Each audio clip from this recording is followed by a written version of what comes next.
Hi, welcome to Serin's kitchen. இன்றைக்கி நம்ம கிச்சனில் ஒரு லஞ்ச் பாக்ஸ் ரெசிபி தான் பண்ண போகிறோம். அதுவும் 4 வெரைட்டியாக பண்ண போகிறோம்.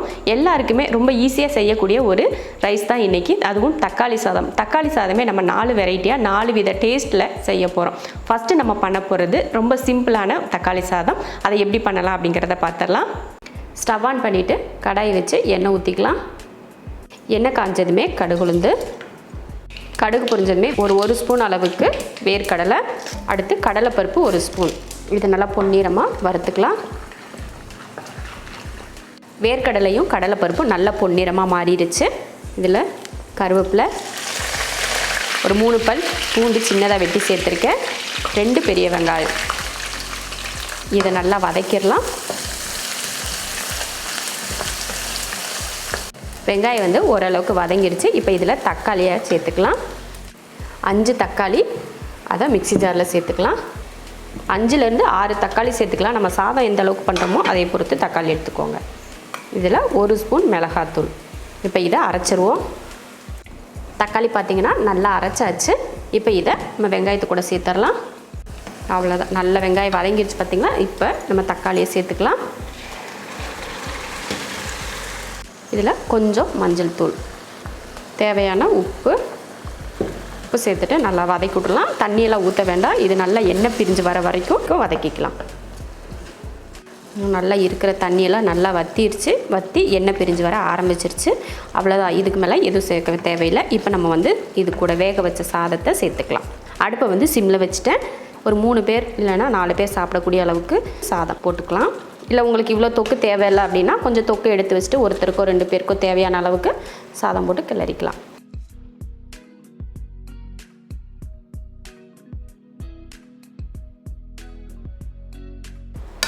அவ்வளோதான், தக்காளி சாதம் அருமையாக ரெடி ஆயிடுச்சு. இதுக்கு மேலே உங்களுக்கு மல்லித்தழை தூவணும்னா கூட நீங்கள் தூவிட்டு இறக்கிக்கலாம். அருமையான தக்காளி சாதம் ரெடி ஆயிடுச்சு. இது ஆஃபீஸ் போகிறவங்களுக்கு, ஸ்கூல் போகிறவங்களுக்குலாம் இந்த மாதிரி ஒரு தக்காளி சாதம் செஞ்சு லஞ்ச் பாக்ஸை கொடுத்து விடுங்க. ரொம்ப ஈஸியாக சாப்பிட்ருவாங்க. ஏன்னா இதில் தக்காளியோட தோல், பச்சை மிளகாயோ வரமிளகாயோ எதுவுமே இருக்காது, எடுத்து போடுறதுக்கு எதுவுமே இருக்காது. இதே மெத்தடில் செஞ்சு பார்த்துட்டு எப்படி இருக்குன்னு சொல்லிட்டு கமெண்ட்டில் சொல்லுங்கள். இப்போ நம்ம 2ஆவதாக பண்ண போகிற ஒரு தக்காளி சாதமும் ரொம்ப ஈஸியான சட்னி செய்யக்கூடிய ஒரு தக்காளி சாதம். வாங்க அது எப்படி பண்ணலாம் அப்படிங்கிறத பார்க்கலாம். 2லேருந்து 3 பேர் சாப்பிடக்கூடிய அளவுக்கு ரைஸ் வேக வச்சு எடுத்திருக்கேன். இப்போ நம்ம தாளித்து விட்டுறலாம். ஸ்டவ் ஆன் பண்ணி கடாய் வச்சுருக்கேன். இதில் எண்ணெய் ஊற்றிக்கலாம்.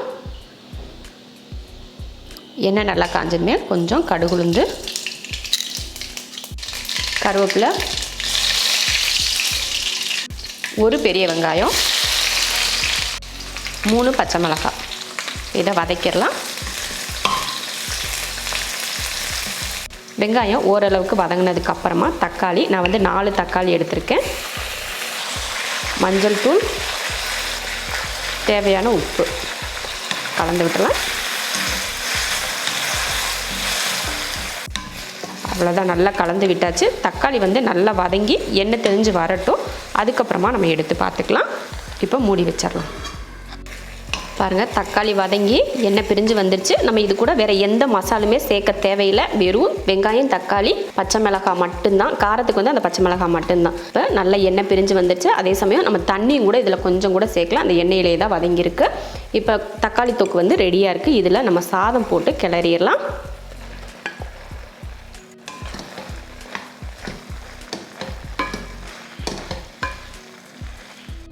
அவ்வளோதான், தக்காளி சாதம் கிளறியாச்சு. சட்டுன்னு செய்யக்கூடிய ஒரு தக்காளி சாதம். நம்ம வீட்டில் ஸ்கூலுக்கோ இல்லை காலேஜுக்கோ இல்லை ஆஃபீஸ்க்கோ கொடுத்து விடுறதுக்கு ஏதாவது செய்யணும் அப்படின்னு தோணுச்சுன்னா வெங்காயம், தக்காளி, பச்சை மிளகாய் இருந்தால் போதும். போட்டு தாளித்து அருமையாக ஒரு சாதத்தை கிளறி கொடுத்து விட்டுறலாம். நமக்கு ரொம்ப ஈஸியாக இருக்கும். இது கூட ஏதாவது வத்தலோ வடகமோ இல்லைன்னா முட்டை ஆம்லேட்டோ இந்த மாதிரி போட்டு கொடுத்து விட்டுறலாம். ரொம்ப ஈஸியான ஒரு தக்காளி சாதம் இது. இப்போ நம்ம 3ஆவதாக ஒரு தக்காளி சாதம் பண்ண போகிறோம். ரொம்ப டிஃப்ரெண்ட்டான ஒரு டேஸ்ட்டு, அதே சமயம் நம்ம செய்கிற முறையும் ரொம்ப டிஃப்ரெண்ட்டாக இருக்கக்கூடிய ஒரு தக்காளி சாதம். இந்த தக்காளி சாதம் பண்ணுறதுக்கு நம்ம கையில் ஒரு கைப்பிடி அளவு பருப்பு, இல்லைன்னா 50 கிராம் துவரம் பருப்பு நம்ம ரைஸ் போட்டு வேக வச்சு அதில் தான் தக்காளி சாதம் பண்ண போகிறோம். வாங்க அது எப்படி பண்ணலான்னு பார்க்கலாம்.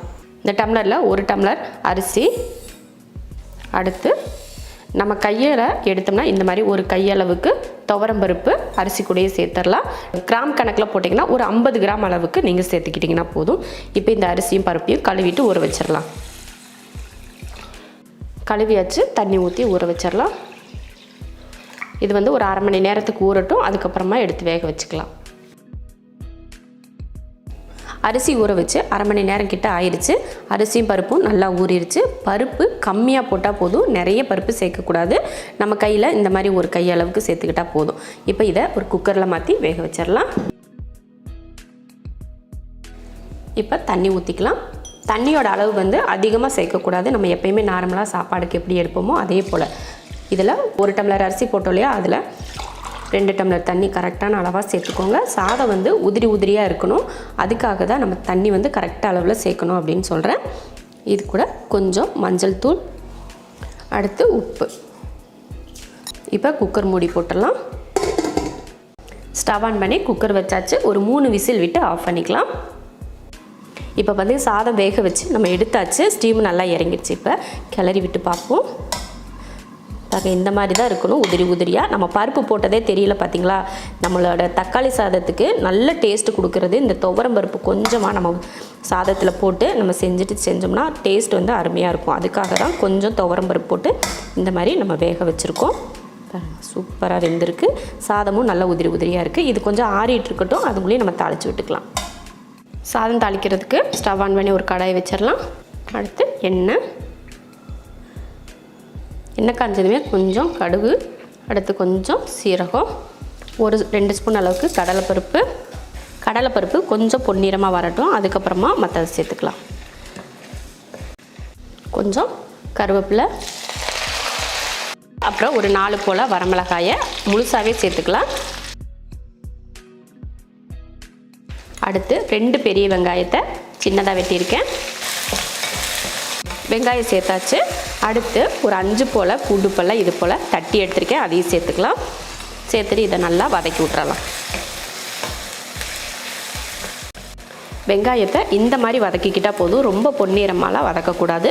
இந்த அளவுக்கு வதக்குனதுக்கப்புறம் பார்த்திங்கன்னா ஒரு 1/4 கிலோ தக்காளியை இது போல் சின்னதாக வெட்டியிருக்கேன், சேர்த்துக்கலாம். கொஞ்சம் மஞ்சள் தூள், மல்லித்தூள் 1 ஸ்பூன் மல்லித்தூள், 1 ஸ்பூன் மிளகாத்தூள், அடுத்து தேவையான உப்பு பழம் சேர்த்துச்சு நல்லா கலந்து விட்டுருவோம்.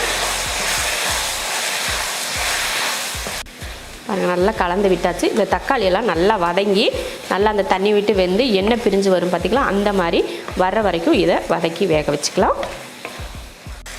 பாருங்கள், நல்லா தக்காளியெல்லாம் வதங்கி நல்லா எண்ணெய் பிரிஞ்சு வர ஆரம்பிச்சிருச்சு. இப்போ அடுப்பை சிம்மில் வச்சிடலாம். சிம்மில் வச்சுட்டு வேக வச்சு எடுத்துருக்கோம் இல்லையா சாதம், அதையே இதில் சேர்த்துடலாம். நல்லா இந்த மாதிரி உதிரி உதிரியாக இருந்தால் தான் நம்ம சாதம் வந்து வெரைட்டி ரைஸ்க்கெலாம் கிளறதுக்கு நல்லாயிருக்கும். இப்போ கலந்து விட்டுருவோம். அடுப்பை சிம்மில் வச்சுக்கணும். கிளறதுக்கு முன்னாடியே கொஞ்சம் கருவேப்பிலையும் மல்லித்தலையும் தூவிட்டு நம்ம கிளறி எடுத்துக்கலாம். இப்போ கிளறிடலாம்.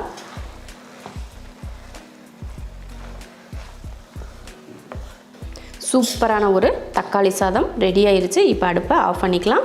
ரொம்ப அருமையாக இருக்கும். இந்த மாதிரி கொஞ்சம் பருப்பு நம்ம செய்கிற சாதத்தில் கொஞ்சம் நீங்கள் பருப்பு போட்டுட்டு நீங்கள் சாதம் வேக வச்சுட்டு இந்த மாதிரி தாளிச்சிங்கன்னா ரொம்ப அருமையாக இருக்கும். பொதுவாகவே எல்லாருமே தக்காளி சாதம்னா ரொம்ப விரும்பி சாப்பிடுவீங்க. அதே சமயம் இந்த மாதிரி கொஞ்சம் டிஃப்ரெண்ட்டான ஒரு டேஸ்ட்டில் செஞ்சிங்கனாலும் ரொம்ப அருமையாக இருக்கும். எல்லோரும் விரும்பி சாப்பிடுவாங்க. இதே மெத்தடில் நீங்களும் தக்காளி சாதம் ஒரு முறை செஞ்சு பார்த்துட்டு எப்படி இருக்குன்னு சொல்லிட்டு கமெண்ட்டில் சொல்லுங்கள்.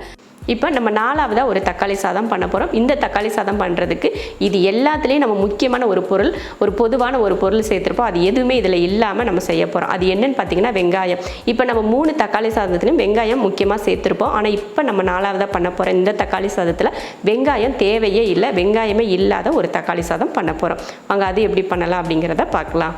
ஸ்டவ் ஆன் பண்ணி கடாய் வச்சுருக்கேன். தாளிக்கிறதுக்கு எண்ணெய் ஊற்றிக்கலாம். எண்ணெய் ஊற்றி எண்ணெய் காஞ்சிருச்சு. அதில் கடுகு, 1 ஸ்பூன் உளுந்து, 1 ஸ்பூன் கடலைப்பருப்பு. பாருங்கள், கடலைப்பருப்பு உளுந்து எல்லாம் வறுக்கிறதுக்கும் அந்த கடுகு பொரியறதுக்கும் டைம் வந்து கரெக்டாக இருக்குது. அதில் 2 வரமிளகாய், கொஞ்சம் கருவேப்பிலை, பச்சை மிளகாய் 2.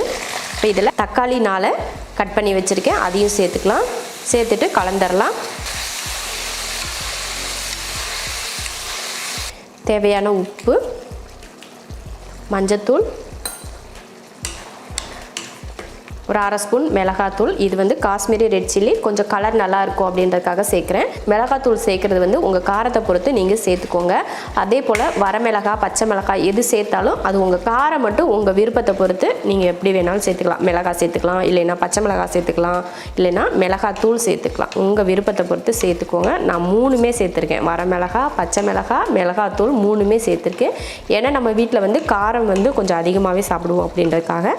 நீங்கள் வந்து காரம் வந்து கம்மி பண்ணிக்கோங்க. இப்போ இது நல்லா வதங்கி எண்ணெய் தெளிஞ்சு வரட்டும்.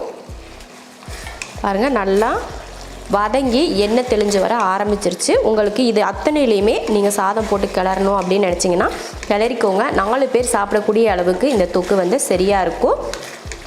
இல்லை கம்மியாக போதும் அப்படின்னா இதில் நீங்கள் கொஞ்சம் எடுத்து வச்சுட்டு அடுத்து சப்பாத்திக்கோ இல்லை தோசைக்கோ தொட்டுக்கிறதுக்கு உங்களுக்கு எடுத்து வைக்கணும்னா கூட இதை கொஞ்சம் எடுத்து வச்சுக்கலாம். இப்போ நான் இதை கொஞ்சம் எடுத்து வச்சுக்கிறேன். நான் 3 பேர் சாப்பிடக்கூடிய அளவில் தான் சாதம் கிளற போகிறேன். அதனால் இதை கொஞ்சம் எடுத்துடலாம்.